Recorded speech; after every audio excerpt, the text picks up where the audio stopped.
Guys, ये nationalism in India का second part है जिसमें हम बात करेंगे फर्स्ट वर्ल्ड वार के कॉन्सिक्वेंसेस की एंड रॉलेट एक्ट की। तो चलिए स्टार्ट करते हैं अपनी ये video. Consequences of first world war से।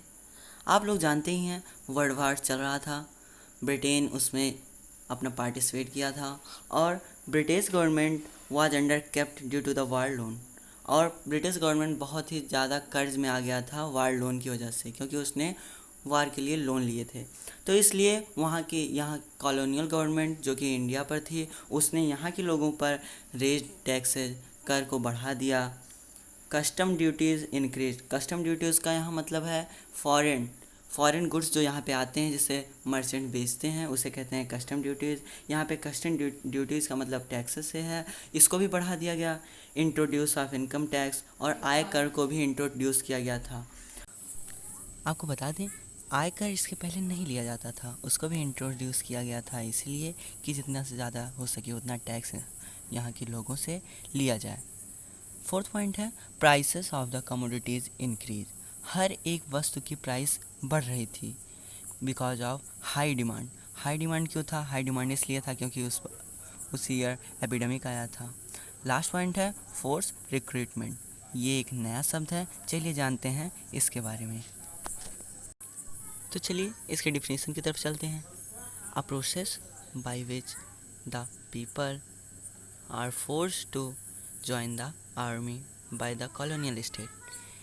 ये ऐसा प्रोसेस था जिसमें गांव के लोगों को ज्वाइन करने के लिए, आर्मी ज्वाइन करने के लिए उन्हें फोर्स किया जाता था, क्योंकि उस समय वर्ल्ड वार चल रहा था और आर्मी के लिए यहाँ से लोगों को फोर्स किया जाता था उसे ज्वाइन करने के लिए। तो चलिए रॉलेट एक्ट की तरफ आगे बढ़ते हैं। रॉलेट एक्ट कब आया था? 1919 में। रॉलेट एक्ट 1919 में आया था। तो इसके पॉइंट्स की अगर बात करें तो ये किस लिए लागू हुआ था, उसका मेन कारण था, पहला पॉइंट है रिप्रेस द पॉलिटिकल एक्टिविटी। उस समय महात्मा गांधी जी सत्याग्रह कर रहे थे और बहुत कुछ कर रहे थे, उसको रिप्रेस, उसको दबाने के लिए इन पॉलिटिकल एक्टिविटी को रॉलेट एक्ट लाया गया। अब इसके अंदर होता क्या था? तो इसके अंदर anyone can be detained in jail for 2 long year without any trial. हमारे देश के हर एक व्यक्ति को जेल में डाल दिया जा सकता था बिना किसी ट्रायल के, बिना किसी सुनवाई के। 2 साल तक उन्हें जेल में डाल दिया जाता था।